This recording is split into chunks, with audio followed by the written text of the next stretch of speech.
The moment my wife told me, "If you don't like living with my family, you can leave," something broke. Not snapped, not exploded, just cracked clean through like glass under pressure. And I realized, standing in the hallway of my own house, that I was the only one who'd lost anything. My name's Ethan. I'm 32.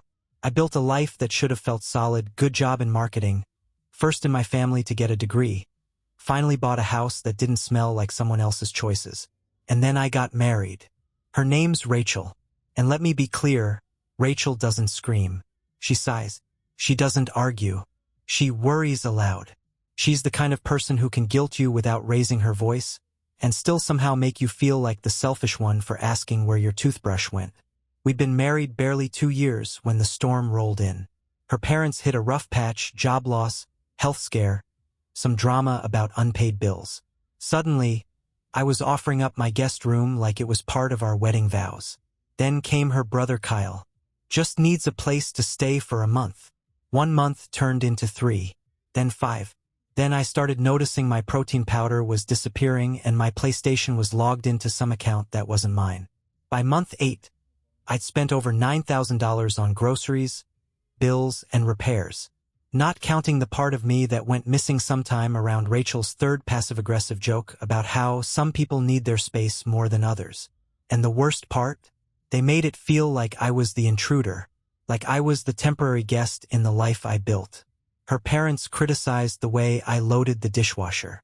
Kyle played loud music at 2 a.m. Rachel stopped calling it our home and started calling it the family house. And when I finally asked her, calmly, what the plan was, she said, "If you don't like it, Ethan, you can leave." So I did, but not in the way they expected. The next morning, I stood in the shower for 45 minutes, letting the hot water do what my spine hadn't. Stiffen up. I wasn't angry. Not yet. That would have been too easy. No, I was something worse, clear. See, anger flares up and burns out. But clarity, that stays. I toweled off, got dressed, and walked past the living room where Kyle and Rachel's brother were shouting at the TV like they owned stock in the outcome. My father-in-law, Tom, was in my recliner reading the sports section he didn't pay for. My mother-in-law was in the kitchen rearranging my spice cabinet again, because apparently oregano shouldn't live next to paprika. I didn't say a word. I just drove to work. Now, I'm not some spineless martyr. I'm just the kind of guy who gives people chances. And I had given that house, my home, to my wife's family, thinking I was being generous. Noble, even. Turns out, nobility makes a great doormat. At work, my boss pulled me into a meeting and asked if everything was okay at home. Apparently, I'd missed 3 deadlines, and my video calls had become visibly chaotic. Yeah. That's what happens when your brother-in-law thinks shirtless Fortnite sessions count as background art. That night, I came home to find Kyle in my office chair, gaming with a headset on, laughing at a stranger while eating leftover steak I had literally hidden in the vegetable drawer. I said nothing. Rachel noticed. "You've been quiet lately," she said, stretching out on the bed that now smelled faintly of someone else's shampoo. "We're just doing the best we can, Ethan. They're family. Family. That word gets weaponized more than people realize. Family doesn't mean unconditional access. It doesn't mean live-in critics and emotional squatters. And it definitely doesn't mean telling your husband to pack up and leave because your mom didn't like the way he folded towels. So I made a decision. I wouldn't fight. I wouldn't argue. I would evict. I started with a checklist.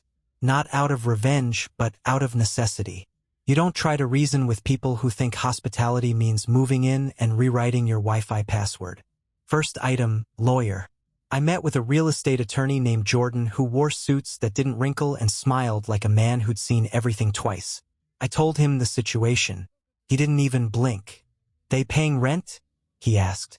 I laughed. "They don't even buy their own cereal." "Then they're tenants," he said, opening a folder. "And tenants can be removed." See, what most people don't realize is that you don't need to be a landlord with a rent ledger to issue an eviction. All you need is time, paperwork, and the patience to smile while someone eats your frozen waffles and lectures you on thermostat settings. I got the ball rolling. Meanwhile, back at the house, Rachel was planning a family barbecue. I figured we'd invite some friends over, she said, stirring a pot on the stove like she was on a cooking show. Make things feel more normal. Normal? At that point, I hadn't had a quiet night in my own home in 3 months. Kyle was running some crypto hustle in the guest room. My in-laws had taken over the garage for their retirement crafts, which apparently required 2 mini fridges and a circular saw. And Rachel? She'd morphed from the woman I married, smart, grounded, hilarious, into someone who kept saying, "We're all doing our best," like it was a catchphrase on a show I never agreed to be in. I wanted to scream. Instead, I bought moving boxes. Quiet ones. The kind you can flatten and slide under a bed. Because I wasn't just evicting them. I was extracting myself. And before they even noticed the shift, I'd already rented a short-term apartment 5 miles away and started moving out the things that mattered. Piece by piece. Like they did to me. You'd be surprised how much you can remove from a house without anyone noticing. A little box here, a closet shelf there. Important documents. Sentimental things. My work monitor. My records gone, 1 crate at a time. I left the espresso machine though. Let them think they were still winning. The day I moved into the apartment, I didn't tell Rachel. I just told her I had a client meeting that ran late and stayed the night. That turned into 2 nights. Then 3. By the end of the week, I was only stopping by the house to check on things like I was the maintenance guy for my own former life. Rachel never asked why, which told me everything. And the funny part? The second I left, they started treating the place like a vacation rental. Kyle hosted poker night. I saw a video on Instagram, my couch, my rug, someone's feet on my coffee table like it was a community center. Tom started parking in the front yard like driveways were optional. Dorothy hung a live, laugh, love sign over the mantel. I laughed, all right, because what none of them knew, what Rachel didn't even ask, was that I'd already filed the eviction paperwork. Not just for the in-laws.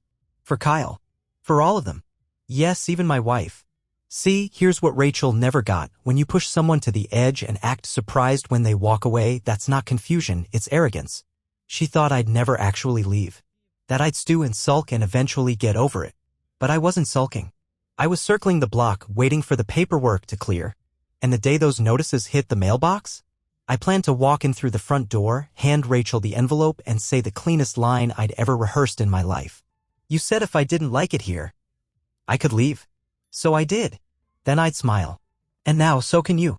I handed her the envelope like it was a birthday card, light, silent, devastating. Rachel took it without blinking. Opened it slowly. Scanned the first page. And there it was, the flicker. That half-second delay when someone realizes the script just flipped and they don't have a single line memorized. What is this? She asked, already knowing. It's a 30-day notice, I said calmly. Legal. Filed. Signed. Everyone currently living here has until the end of next month to vacate. She blinked. Ethan, you're kicking out my parents? Not just your parents. Her eyes narrowed. You're evicting your own wife? You told me I could leave if I didn't like it, I said, voice steady. So I did. And now I'm asking you to do the same. She tried to laugh. That condescending half-chuckle she always used when I questioned her spending or suggested Kyle maybe didn't need 3 Amazon packages a day. But it didn't land this time. Ethan, be serious. Where am I supposed to go? This is her home. That's when I said the part I'd rehearsed. No. This is my home. You all just stopped noticing. She stood there, speechless for once, while behind her I could see Tom watching from the kitchen and Dorothy pretending not to listen. Kyle had headphones on in the living room, clueless, of course. No one said a word. I walked out without slamming the door. Not because I wasn't angry, but because it felt better to let the silence land like a gavel. Back at my apartment, I opened a beer, sat down on my mattress on the floor, and let myself smile. They thought I wouldn't do it. They thought family meant I'd bend until I broke. But the truth is, I'd already broken. Now I was rebuilding. And this time, no one was getting a key but me. The first few days after the notice were quiet. Too quiet. No shouting. No guilt trips. No Rachel following me around the house with that sigh that could power a wind turbine. That silence? It was the sound of recalculating. Then came the shift. Rachel showed up at my apartment unannounced, of course, holding a Tupperware of lasagna and a smile I hadn't seen in months. Not since before her parents moved in. The smile that said, if I pretend nothing's wrong, maybe you'll fall for it. I opened the door halfway. She walked in all the way. Thought you could use a home-cooked meal, she said. Placing it on the counter like this was still date night, not damage control. Thanks, I said flatly. making no move toward the food. She looked around, like maybe the bare walls and air mattress would guilt me into regretting the whole thing. Instead, I sat down at the tiny fold-out table and waited for the speech. "You didn't have to blindside us," she said finally, hands wringing each other. "If you were unhappy, we could have talked." "Rachel," I said calmly, "I did talk. For months. I said I needed space. I said Kyle needed to contribute. I said your parents couldn't keep treating me like I was just renting this place." She blinked, but didn't argue. So she pivoted. "They're your family too." "No," I said. "They're your family. Mine never made me feel like a stranger in my own house." That's when her voice cracked, and out came the tears. Not loud, not hysterical. Just wet eyes and a tremble in her lip that once would have broken me. Once, she reached for my hand. "Do you really want to throw away our marriage over this?" I looked at her, really looked at her, for the first time in a long while, and I realized something. It wasn't the situation that broke us. It was the pattern, the dismissal, the pressure, the way she always adjusted the truth until I was the problem for not tolerating it. I pulled my hand back gently. "We're not throwing it away," I said. "We already buried it. I'm just done watering the grave." By the following week, I wasn't Ethan anymore. I was ungrateful. I was unstable. I was going through something. That's the label you get when you stop handing out free passes in the name of love. Word got around fast. Rachel called her aunt, who called her cousin, who posted something vague on Facebook about some men just can't handle real commitment. Classy.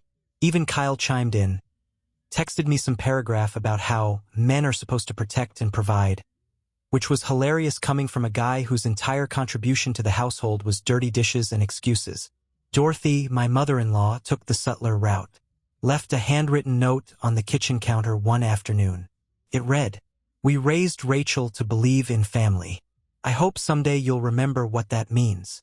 I didn't respond, not because I didn't have words, but because I had better things to spend my energy on, like reclaiming my peace, like working without dodging background yelling or Rachel's dad giving me unsolicited advice about my posture, like sleeping through the night without wondering who turned the heat to 80 degrees. Still, every part of this felt backwards. I was the one who opened the door. They walked through like they owned the place. And now I was the villain for locking it behind them. But here's the thing no one talks about. When you stop being a doormat, the people who wiped their feet on you don't say thank you. They call you selfish. They say you've changed. And they're right. What they didn't realize was, I needed to, because being the nice guy, being the guy who understands every disrespectful thing that gets framed as love, that guy was miserable. This new guy, he was done. And he had 30 days marked on a calendar with a red pen. Day 12. I pulled into the driveway and saw it. One cardboard box on the porch, flaps taped, markers scrawled across the top. Rachel, office stuff. That was all it took. The next morning, Dorothy cornered me in the kitchen like a sitcom villain in a floral cardigan. Her tone? Equal parts wounded and weaponized. "Really, Ethan? You're just gonna pack us up like leftovers?" I calmly poured my coffee. "You packed yourselves when you moved in uninvited," I said. "I'm just providing the label and the tape." That didn't land well. She launched into a monologue about sacrifice, family duty, how I'd changed since getting that big promotion. Tom stood behind her nodding like a bobblehead, clearly not sure what side he was supposed to be on, just hoping someone handed him a breakfast sandwich at some point. I didn't argue. I didn't defend myself. Because when someone rewrites the story to make you the villain, your silence becomes the loudest sentence in the room. By week 3, the campaign was in full swing. Kyle posted some cryptic story about real men don't abandon their family. Rachel's tone went from tearful to transactional. She started asking things like, "Can we at least keep the patio furniture? It's more theirs than yours." More theirs? I bought that patio set with my bonus check after working 73-hour weeks and surviving a client from hell. I nearly broke my back dragging it up the stairs because Tom said he had bad knees. But sure, it was theirs. I didn't fight. I just texted my lawyer, Include outdoor fixtures in the inventory list. Everything goes. I wasn't being petty. I was being precise. Because when you spend 8 months slowly erased from your own life, the details start to matter. And I wasn't losing one more inch of myself to the people who'd already taken the whole house and tried to write me out of it. Day 22. The countdown was real now. That's when Rachel tried what I now call the let's be civil maneuver. She showed up at my apartment again, this time with wine and paperwork. Real smooth. "I just think we should talk like adults," she said, spreading manila folders across my table like she was closing on a condo, not an imploding marriage. Inside, proposed agreement. Handwritten. No lawyer in sight. It said I'd allow her parents to stay an extra 60 days. That Kyle could transition out when his situation stabilized. And that Rachel, get this, would retain full access to the house to manage affairs. Manage affairs. The irony would hit me later. I looked up from the document deadpan. "This isn't a peace offering," I said. "It's a fantasy novel. Should be on the fiction shelf." She rolled her eyes. "It doesn't have to be like this, Ethan. You're turning into someone I don't even recognize." I leaned back, arms crossed. "Yeah, he's new. He pays the mortgage and sets boundaries." That's when her smile dropped. "Is this your little power trip?" she asked. "Evicting everyone to feel like a man again?" I stood up slowly and walked to the door. "This isn't about power. It's about ownership. And not just of the house, but of myself." She left with the wine still on the table and the paperwork in her bag. I poured the wine out. I've had better from gas stations. The next day, Jordan, my lawyer, called to check in. I told him about Rachel's visit, the agreement, the part about extending Kyle's stay. He didn't laugh. He just sighed. "That's not negotiation," he said. "That's delusion. Will it slow us down? Not unless you let it." I didn't. I circled day 30 on the calendar in permanent red ink and started cleaning the guest room. Not for another guest. For peace. Day 30. I woke up early. Not out of anxiety habit. You don't spend 8 months waiting to reclaim your home without developing a little internal alarm. The sun wasn't even up yet when my phone buzzed. "Rachel, we just need a little more time. Just until the weekend." Not a shock. What was surprising? That she included the word "we," like she hadn't already emotionally ghosted me in my own house months ago. Then came Dorothy's classic guilt grenade. "We've done nothing but love you, Ethan. Is that worth so little to you? And Kyle?" Radio silence. That tracks. He'd ghost responsibility the way a cat dodges a bath. But I wasn't flinching. At 10 a.m., I pulled into my own driveway like a man returning to the crime scene he finally solved. Jordan met me there. Clipboard. Copy of the final notice. Neutral tone perfected. We knocked. Rachel answered the door, eyes tired, hair flawless, because image was always priority one. She stepped aside like she hadn't fought this every inch of the way. The living room was still cluttered. Boxes half-packed. Rachel's mom pretending to fold throw blankets like they hadn't already lived rent-free for nearly a year. "I thought you were bluffing," Dorothy said. I looked her dead in the eye. "I stopped bluffing the minute you told me I should leave my own house." Rachel stood behind her, arms crossed, waiting for me to flinch. I didn't. Kyle wandered in from the hallway, carrying a coffee mug that had my name on it. I stared. He blinked like a confused raccoon. "You guys really kicking us out?" he muttered. "No, Kyle," I said calmly. "I am." Rachel's mouth opened to speak. I held up a hand. "This isn't a conversation," I said. "This is closure. Start the moving truck or I will." They had until 5 p.m. I left without waiting for a reply. By 4:47, the truck was there. At 4:58, they pulled out of the driveway. At 5:01, I locked the door behind them. And this time, the key stayed in my pocket. First night alone in the house again felt like standing inside a church after everyone's gone home. Quiet, still, sacred. No bass thumping from Kyle's room. No Dorothy clanging dishes passive-aggressively. No Rachel giving me the silent treatment with the volume of a foghorn.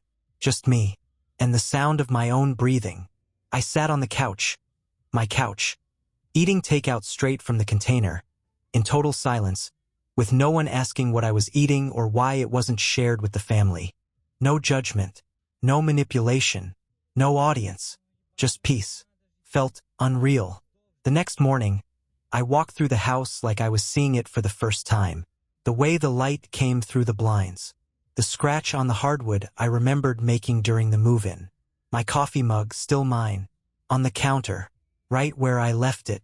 I turned my phone off that day. Just off. No more texts. No guilt-laced voicemails.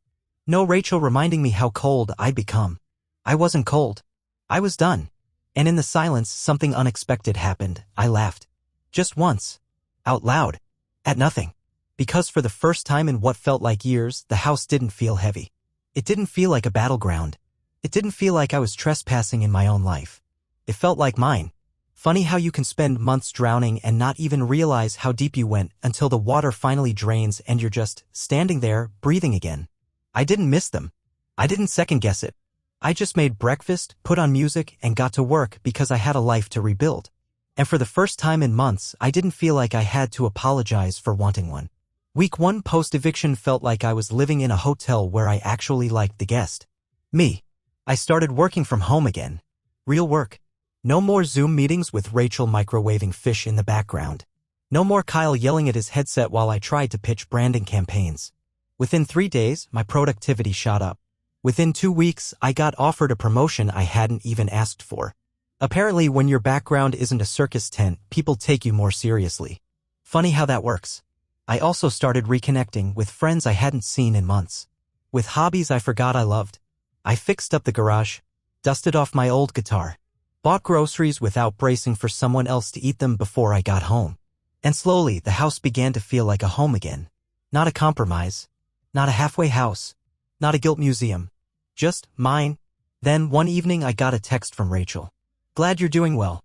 Maybe one day we can talk. I stared at the screen for a long minute. Not because I was tempted, but because I realized she still didn't get it. Talking was never the problem. It was the listening that never showed up. I didn't reply. I just archived the message and moved on. Some things don't deserve a response. Some doors are better left shut. I wasn't bitter. I was free. And no amount of nostalgia or lasagna was going to change that. By the end of month 2, I didn't feel like the guy who'd kicked out his in-laws. I felt like the guy who finally stood up for himself. Rachel still hadn't shown up again, which told me one of two things. Either she realized it was over or she was waiting for the right moment to rebrand herself as the one who tried. Either way, I wasn't interested in the rerun. I ran into Tom, her dad, at the hardware store one afternoon.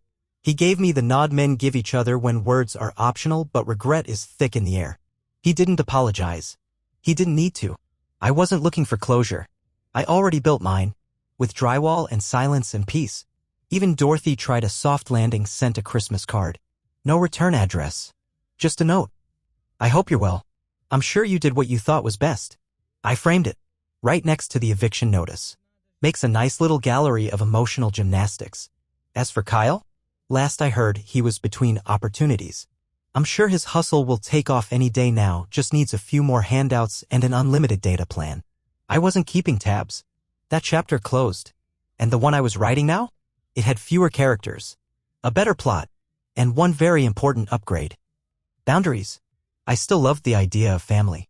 I just stopped confusing it with obligation. Because love without respect is just emotional blackmail dressed in a Hallmark sweater. And I'd worn that long enough. The house was quiet again. But not the lonely kind of quiet. The kind where nothing's being stolen, shifted, or second-guessed behind your back. Then came the twist I didn't expect. It started with a phone call from a former neighbor. Nice older couple 2 doors down. Always nodded, waved, minded their business. Until now. Hey, Ethan, thought you should know. That young guy your wife had coming around while you were still living there? We saw him again. He dropped off a set of keys after you moved out. At first, I laughed. I thought they were mistaken. A package delivery guy. A friend of Kyle's. Someone misremembered. But then came the follow-up. Same guy who used to show up mid-mornings when you were at work. Drove a silver hatchback. Friendly. Too friendly. The bottom fell out quietly. I checked the security cam app, one hadn't opened in months. Pulled up old footage from the cloud. There he was. Not just one visit. 5. Different. Days. Walking straight through the front door. Comfortable. Familiar. Confident. Like he belonged. He did. Rachel made sure of that. I sat there, watching clips of her letting him in, hugging him in the hallway, disappearing toward our bedroom like they were on some twisted Airbnb retreat, while I was out chasing deadlines and covering bills for her freeloading relatives. She wasn't just complicit in the invasion of my space. She was the tour guide. Turns out, the house wasn't the only thing I lost. I just didn't realize how far back the rot had started. And that prenup she always said was just a formality? Now I understood why she never fought me on it. She'd been playing both sides of the fence while I was busy watering dead grass. I didn't feel rage. I didn't punch a wall or scream into a towel. I just stood up, took the last family photo off the wall, and dropped it in the trash. Not because I was bitter, but because it no longer belonged to the story I was telling. In the end, she never confessed. Rachel never called, never explained, never even offered the classic "it wasn't what it looked like." She didn't need to, because it was exactly what it looked like. And honestly, that silence was a gift. No fake tears, no half-baked apology to unravel, no chance for her to spin it into my fault somehow. Just silence. A fitting end to a marriage where my voice had slowly been turned down to zero. I finalized the divorce paperwork in early spring. Smooth process, thanks to that prenup she once swore was just paperwork. Funny how a document that made me feel like a second-class citizen at the start ended up being my life raft at the end. No alimony. No property split. No court battle. Just me, a lawyer with a great pen and a clean exit. The house? It's mine again. Furniture's different. Energy's different. I'm different. I got promoted at work, not because I suddenly became a better marketer, but because I finally had space to focus. You'd be amazed what happens when your mental real estate isn't occupied by chaos and casseroles. Friends came back into the picture. Laughter came back too. The kind that doesn't end in a sigh. I joined a hiking group. I started seeing someone slowly, quietly. She doesn't flinch when I talk about boundaries. She doesn't rearrange my life to fit her blueprint. And best of all, she knocks before entering. Because that's what respect looks like. I didn't win. There were no trophies, no dramatic courtroom monologue. I just stopped handing the keys to people who never earned them. And if you ask me what I learned, it's this. You can't save people who are comfortable taking. You can't fix a home that was built on guilt. And love isn't about how much you can endure. It's about what you protect, especially from the ones who say you owe them everything. I gave them 30 days. They took everything for granted. And I took everything back.